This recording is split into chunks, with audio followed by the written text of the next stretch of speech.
Hey everybody, welcome back to the channel. We are back with another episode of Daily Palantir, and on today's show, we have a lot of things to discuss, but the first one is something that I think a lot of people are probably confused about, which is you've probably seen some headlines from Bloomberg and The Guardian that Palantir had the $480 million NHS contract terminated because they are in breach of contract and they've done something horribly wrong. That's not exactly the case, and we're going to be talking about that in today's video. That's going to be our first segment of the day, so we're going to be discussing that because I know that's on everyone's mind. I've gotten a lot of questions about that. Number two, we're going to take a look at Joe Lonsdale and some of the things he had to say last night on Twitter about Palantir against some of the interesting things someone else had to say about Palantir last night. We're also going to be looking at Dan Ives in his latest interview and what he had to say about Palantir. And then finally, Palantir stock has been down from $21 to about $15.90. Should they do buybacks? We talked about it on the Palantir Weekly. Going to play a clip of that segment as well to discuss, should Palantir actually deploy some of their capital to do a buyback? And that is the question of the day. Let me know in the comments what you think. Is it time for Palantir to do buybacks? Let's get into it. Okay, so first thing let's do is this NHS news. I wrote a long tweet about it last night, so let's go through it. TLDR, this is not correct information. Anyone who's been saying that the deal has been terminated or Palantir is in massive violation, it's just like, no, they are really exaggerating here, and let's explain why. So first off, there's a lot of fake news going around saying the NHS canceled the contract for Palantir. This is factually incorrect. Anyone saying this has not done one iota of research into what is happening.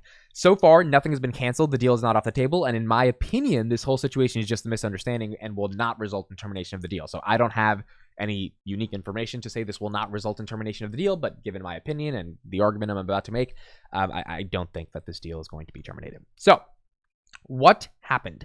Essentially, there was a ton of misinformation around Palantir in the UK leading up to the deal. If you're a Palantir investor, you also know that there's been a ton of misinformation around Palantir before they ended up getting this NHS contract. Anyone close to the situation knew that Foxglove and other advocacy groups were claiming Palantir would steal data, be evil, etc. I also hate to say I spelled new this way without the K. Decided I can't edit it, so it's just like, whatever. We're just gonna leave it like that. All of this was factually incorrect, and Palantir, like any company, wanted to invest in marketing to change the narrative. That's the reason why, they decided this was just ridiculous, that there was all this FUD around them being evil and being a company that would steal data. So they wanted to change the narrative. They wanted to invest in marketing like any company would. They contacted a PR agency in the UK to hook them up with a bunch of UK influencers to start beginning to change the narrative. Now, the issue was they weren't actually allowed to do this, and this is from Yahoo. The US data analysis company, co-founded by billionaire Peter Thiel, hadn't cleared the campaign with NHS England. According to the heavily redacted version of the deal published in late December, Palantir is prohibited from making any press announcements about the contract or referencing the NHS in any marketing campaign without prior written consent. The NHS takes any potential breach of contract by a supplier seriously and is investigating what happened, the spokesperson said. So this is from Bloomberg. You have a bunch of spokespeople that are close to the situation saying that Palantir tried to invest in some marketing campaign that would allow influencers in the UK to essentially begin to change the narrative in the hearts and minds of UK citizens around how Palantir is conducting themselves, that they're not an evil company, they're not trying to steal your data, etc. All these things that we know to be true. Palantir, surprise, surprise, like any other company in the world, wanting to invest in marketing to actually, get the message out there into the world. They weren't allowed to do this, which is why the controversy exists around, if they weren't allowed to do this, did they breach their deal, and now is the deal going to be canceled? Now, the reason I think this won't really matter is because Palantir never went through with the campaign. This is also from Yahoo. Palantir called the campaign run by Topham Gurin an exploratory project that never took off. We decided not to pursue the project as such. The campaign was not discussed with NHS England, said Lewis Mosley, Palantir Executive Vice President for UK and Europe. Palantir is no longer working with Topham Gurin, which has previously run campaigns for the Conservative Party. So, first thing right there, I think that's the headline that really needed to, be in the headlines in regards to what happened.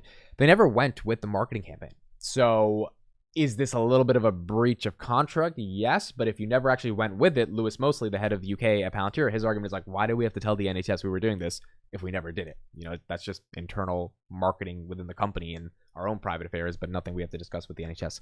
So it's a bit of a shaky start to their work on the big NHS contract, given they were thinking of doing a marketing campaign without having official consent. But the reason it really does not matter, in my opinion, is because they didn't go through with it. If they did, they would have asked for consent, and this wouldn't matter. The UK would have either said yes or no, but they didn't do it. So there was, they didn't actually launch the campaign, so there was no reason for the NHS to be all upset about it, because it would have violated the contract if they did.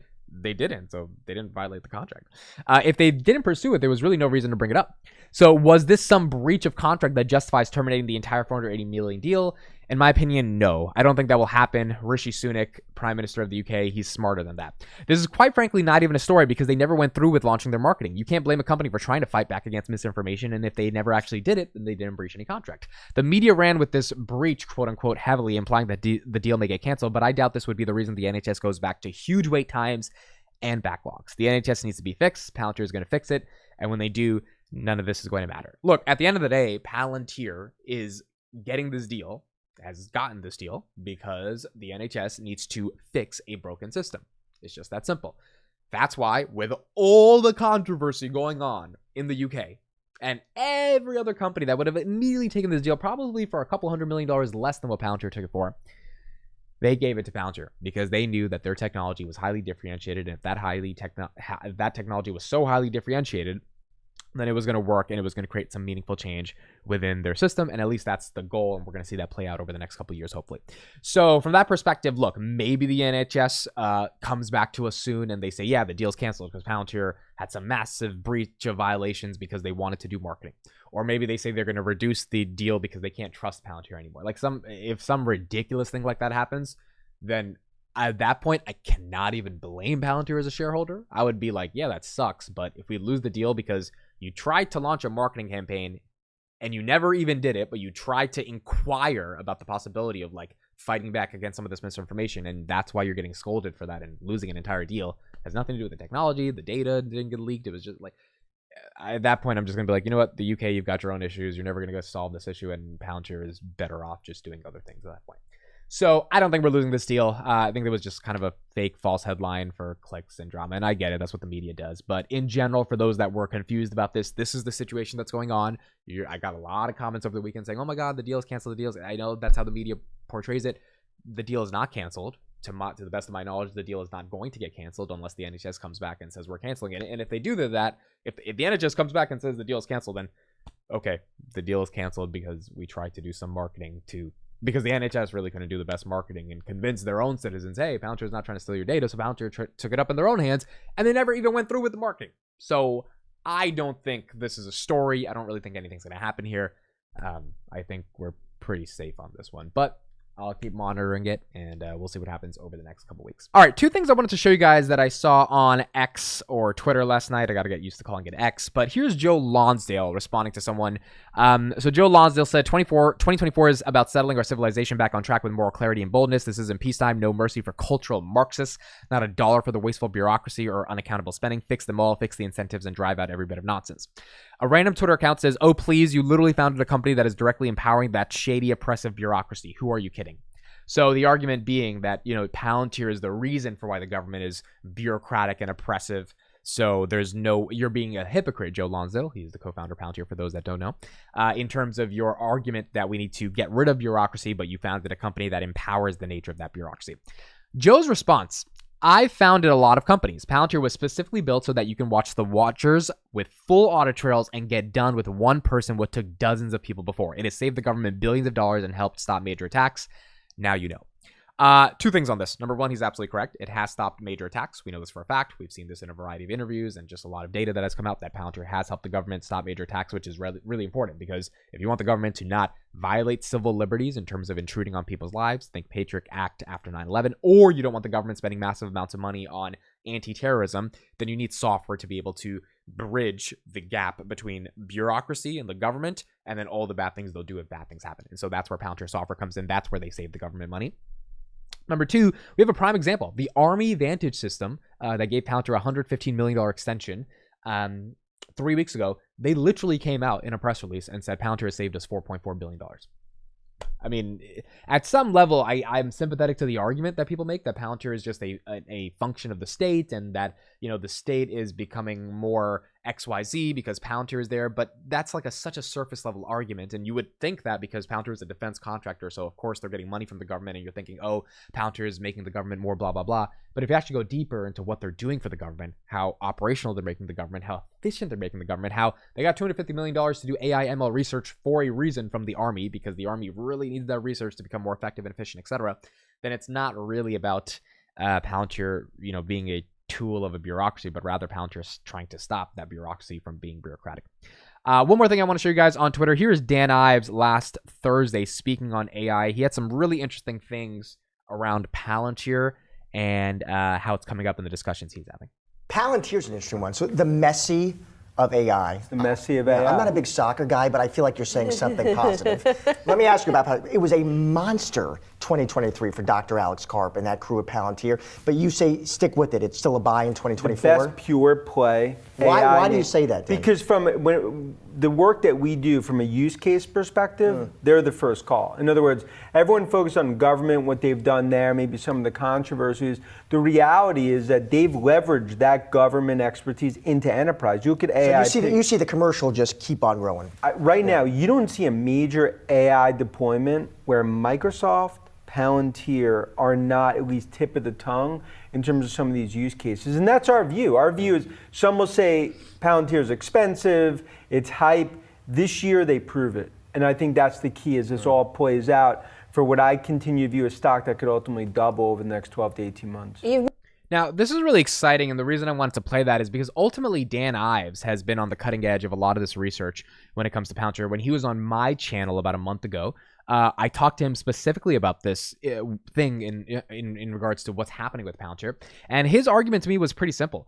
His argument was, the day after he did an interview on my channel, him and his team were actually flying out to Palo Alto to talk to the Palantir people. His argument was the same argument he presented here, which is that the use cases he is seeing as he talks to these CIOs that are trying to operationalize AI throughout their entire enterprise, it comes down to a handful of names. And as he said, and this is the reason I really wanted to play that clip, Palantir and Microsoft are at the top of those names. That doesn't mean Palantir is going to win all those deals. That doesn't mean Microsoft's going to win all those deals. That doesn't mean both of those are going to win any of those deals. What it does mean is that the people that are the decision makers for trying to implement AI, because they know they have to be competitive in this new economy we're getting into, their argument is, well, what about Palantir? Let's look into them. And that's what Dan's hearing, and that's what he's telling all of us as investors.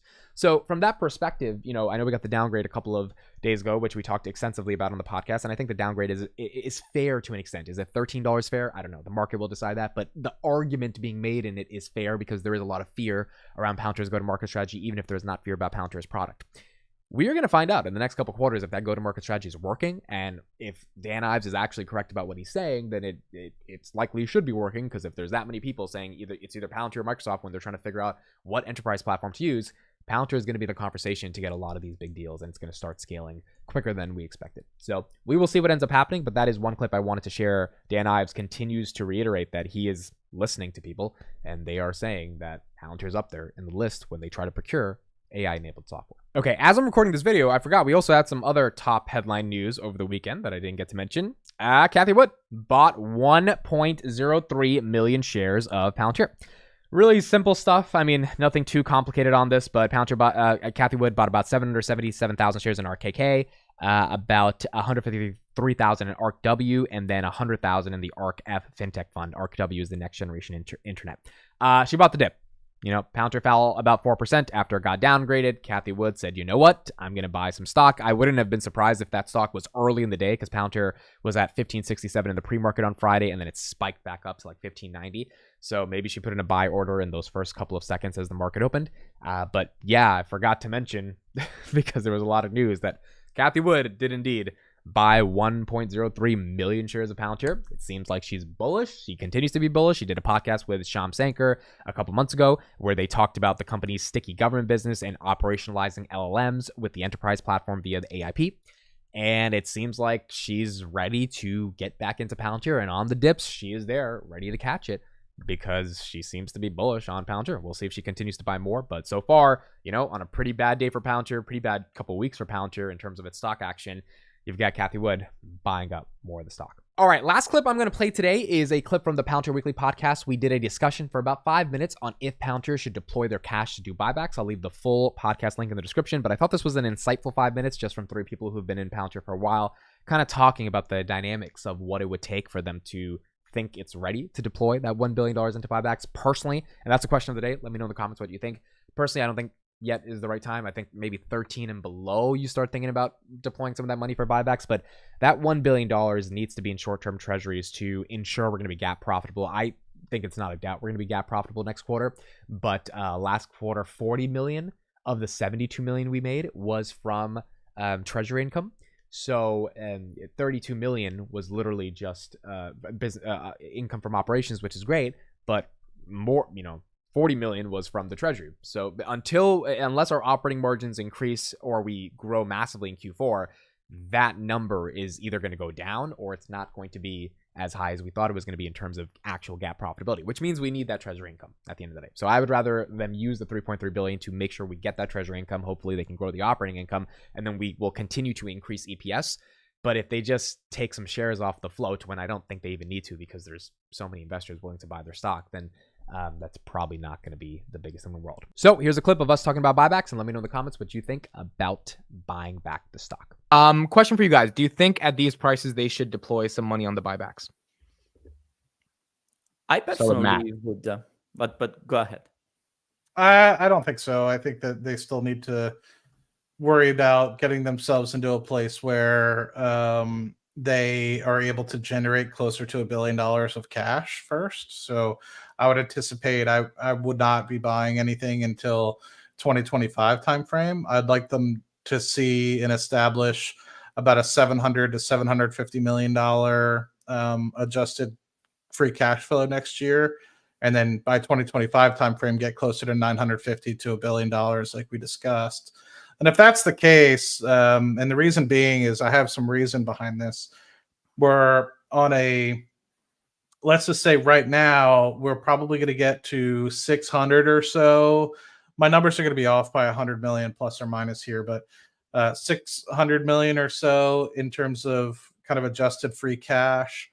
With that, you're distributing about 125 million a quarter in share-based compensation. So roll that in a trailing 12 month, that's going to be 500 million a year. And so at the moment, if they were to deploy any cash towards buybacks, they wouldn't necessarily be able to kind of keep up with the share-based compensation piece. In a couple years' time, that $500 million a year, which I suspect will sustain going into the future, maybe come down to $400 million a year. But once you get to the $1 billion a year sort of free cash flow perspective, which is going to start probably closer to next year or early 2026 timeframe, you're going to basically have the ability to buy back all the $400 million worth or $500 million worth of share-based compensation every year and get to a place where you're actually having leftover cash and you're not spending 100% of your free cash, right? So you're actually going to be only spending less than 50% of your free cash on these sorts of things. And so to me, that's much more safe. And I think at the moment, we still need to build the treasury a little bit in order to maybe get a little bit of net interest income on the money as well. So I think it's still too early. I think the cash flow is still a little bit too small, but growing as expansive as we are will be very quick. It'll show up within the next 24 to 48 months, I'm sure. Arnie, your thoughts? I start from the premise that I was very skeptical when they announced it. I was actually roasted by Jeremy because I said they should never do that, and they announced the buyback. They didn't execute the buyback, and I would say it was rational and good not to execute the buyback given the price and the compounded value that was at that point. But at this point, I would say things are quite different. Like in these last 6 months, the stock price has been essentially flat. Okay, but what's the compounded value of these 6 months? In my opinion, very high. We know that AI is not only hype, but there is real demand. We know that we got some interesting deals like UniCredit and some other stuff. But more importantly, we got the NHS deal.